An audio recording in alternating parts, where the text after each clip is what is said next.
විශේෂයෙන්ම මේ අපේ හෙළ වෙදකමේදී අපි පරිස්සම් වෙන්න ඕන කියලා කියන්නේත් ඒකයි. අපි සුදුසුකම්ලත් වෛද්‍යවරුන්ගෙන් ප්‍රතිකාර ලබා ගැනීම වඩාත් යහපත් වෙනවා. මොකද අපි ගොඩාක් කලකට මිත්‍යා මත හරහා විවිධ තැන්වල තියෙන විවිධ අය කියන අහල පහල අය කියන දන්න අඳුරන අය කියන ස්ථානවලට ගිහිලා ප්‍රතිකාර අරගෙන ඒවා වැරදුණු තැන ආය යනවා අපේ ආයුර්වේද වෛද්‍යවරු හොයාගෙන සමහරවිට ඒ වෙනකොට අර නැවත අර සාමාන්‍ය මට්ටමේදී අපට පහසුවෙන් සුව කරගන්න පුළුවන් අවස්ථාව අපි බැරෑරුම් කාල සීමාවකට ගිහිල්ලා ඉතින් අර වෛද්‍යවරුන්ට සෑහෙන වෙහෙසක් ගන්නට වෙනවා අපේ ඒ සුවතාවය නැවත ලබා ගන්නට. හොඳයි. ශ්‍රී ලංකාවේ දේශීය කැඩුම් බිඳුම් වෙදකම මේ ශාස්ත්‍රීය විමර්ශනය පිළිබඳව අපි කතා කරමින් සිටියේ. ශ්‍රී ලංකාවේ දේශීය කැඩුම් බිඳුම් වෙදකම පිළිබඳව ශාස්ත්‍රීය විමර්ශනයක් මේ අද දවසේ මගේ අතේ තියෙන බොහොම වටිනා කියන ග්‍රන්ථයක් අපි ආයුර්වේද වෛද්‍ය සම්පත් අත්තනායක මහතා සමගින් කතා කරමින් සිටියේ.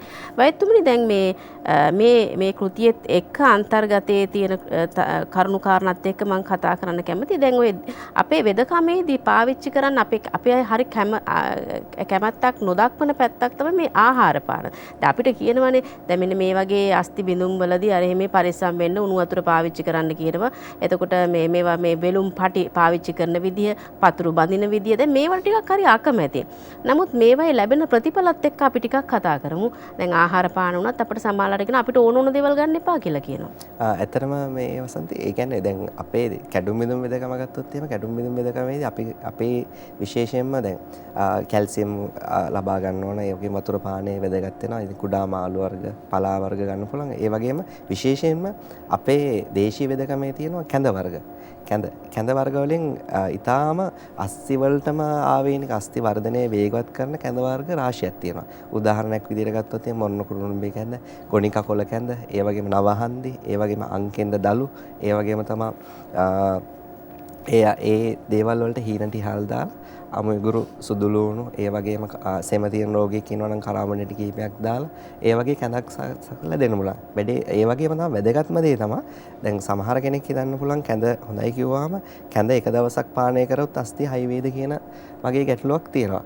ඇත්තටම ඒ වගේ දේවල් ගන්නවා නම් අපි කියන්නේ අමතර පෝෂණ දැන් අපි පෝෂණය සඳහා අමතර ඖෂධ දෙනවා වගේ ඒ වගේ කැඳක් අපිට ඒ බක්නේ සිදුවලා දැන් උදාහරණයක් විදිහට වෙලා අපි උදාහරණයක් ගත්තොත් කොඳුරට වේලිය සම්බන්ධ බක්නයක් වෙලා තියෙනවා නම් මාස 3ක් මාස 6ක් වගේ කාලයක් ඒ වගේ කැඳක් අපිට භාවිතා කරාට ගැටලුවක් එන්නේ නැහැ. මොකද කොඳුරට වේලිය අස්තියක් බක්නව අවමතරම මාස 6ක් අවුරුද්දක් වගේ කාලයක් දේශීය වෛද්‍ය ප්‍රතිකාර කරන්න වෙනවා. දැන් සමහර කට්ටිය හිතන එක දවසෙන් හයි වෙනවා කියලා. නමුත් ඒ වගේ දේවල් සිද්ධ වෙන්නේ නැහැ. ඉතින් ඒ වගේම තමයි දැන් අතක බග්නයක් වුණොත් මාසයක් විතර කැඳක් පාවිච්චි කරන්න පුළුවන්. දැන් එවැනි අවස්ථාවන් වලදී ඔය කැඩුම් බිඳුම් වෙදකමේදී පාවිච්චි කරන්න පුළුවන් තෙල් වර්ග එහෙම නැත්නම් ඔය ගැල්වීම් කරන දේවලුත් අපිට හැකියාවක් තියෙනවද වෛද්‍යතුමනි? සාමාන්‍යයෙන් දැන් අපි දන්නවා අපිට අත් බෙහෙත් විදියට පාවිච්චි කරන්න පුළුවන් අවස්ථා සමහරට පොඩි නිකන් යම් ස්ථානයකදී ඇඟිල්ලක් මේ වැදුනොත් එහෙම දැන් ඒක පොඩ්ඩක් රිදෙනවා වගේ නම් ඒ වගේ අපිට ගෙදරදී ගන්න පුළුවන් යම් ඖෂධ වර්ග තියෙනවද වෛද්‍යවරයෙක් හමු නොවි? ඒ වගේ සාමාන්‍යයෙන් අපේ පරිසරයේ තියෙන ගොඩාක් ඖෂධවල විශේෂයෙන්ම අස්ථි සැකසීමේ පටක ඉරීමක් සැකසීමේ හැකියාව තියෙන ඖෂධ ගණනාවක් තියෙනවා. දැන් උදාහරණයක් විදිහට ගත්තොත් අපි ගහක් ගත්තොත් ගහක පොත්තක් අපි කැපුවට පස්සේ ඒ පොත්ත ඉක්මනට දලුලනවා නම් ඒ වගේ ඖෂධ තමයි අපි ගොඩක් වෙලාවට ඒ කාලේ කැඩුම් බිඳුම් වෙදකම සඳහා ගත්තේ. මේක ඍෂිවරුන් තමයි මේ ඖෂධ හොයාගත්තේ. අපි පහු කාලේ වෙන ඒ ඍෂිවරුන්ගෙන් ගත්ත දේවල් අපි අවබෝධ කරගෙන අපි අනිකුත් ලක්ෂණ හා දේවල් බලාගෙන තමයි අපි ඖෂධ තෝරගන්නේ මේ කැඩුම් බිඳුම් වෙදකමේදී භාවිතා කරන්න පුළුවන් ඒවා. ඒ වගේම තමයි සමහර ග්‍රන්ථවල සමහර ඒ කියන්නේ ආචාර්ය මත තියෙනවා. දැන් නැගිටින පැත්තෙන් නෙමෙයි බටහිර පැත්තෙන් එන ඖෂධයක් පොත්තක් තමයි ගන්න කියන්නේ. ඒ කියන්නේ ඉර බැහැලා යනවා වගේ ඉදිමුම් බැහැලා යනවා. ඒ වගේ ඖෂධ ගන්න ගහේ ඒ කියන්නේ දිශාවනුවත් ඒ වගේ කැඩුම් බිඳුම් වෙදකමේදී ඖෂධ ගන්න දේවල් තියෙනවා. ඒ කියන්නේ එවැනි දේවල් වල පවා සත්‍යතාවයන් තියෙනවා. ඇත්තටම ඒවා විද්‍යාත්මක තහවුරු කරගන්නේ නැහැ. ඒව තමයි අපි පරීක්ෂණාත්මකව තහවුරු කරගන්න වැදගත් වෙන දේවල්. මොකද ඒ දේවල් තමයි අපි හරියාකාරව ජනතාව තුළට ජනගත කරන්න ඕන. දැන් සාමාන්‍යයෙන් අපිට බැලතන ඒ වගේම අංකෙන්ද ගහේ කොළ පොතු ඒ වගේ ඖෂධ සාමාන්‍යයෙන් හැබැයි දැන් ප්‍රශ්නයක් තියෙනවා අංකෙන්ද අඳුරන කට්ටිය ඉන්නවත් දන්නේ නැහැ ගොඩක් එතන වෙලාවට. තියෙන ගැටලුවක් ඔව්, තියෙනවා. බැලතන්- හැබැයි වෛද්‍යතුමනි අපි ඉදිරියේදී අපිට දැන් ඔය අපේ ජීවිතේට අපේ සෞඛ්‍ය වැඩසටහනේදී පවා මට හිතුණා අන්න ඒ වැනි දේවල් දැන් අඩුම තරමින් අපේ ඉන්න ඉදිරි පරම්පරාව හරි මේවා පොඩ්ඩක් දැනගන්න ඕනේ. දැන් ඒක පොතකින් පතකින් පවා මම හිතනවා දැන් අපේ මේ විෂය නිර්දේශ වලට පවා මේවා මේ අන්තර්ගත වෙන්නට ඕනේ.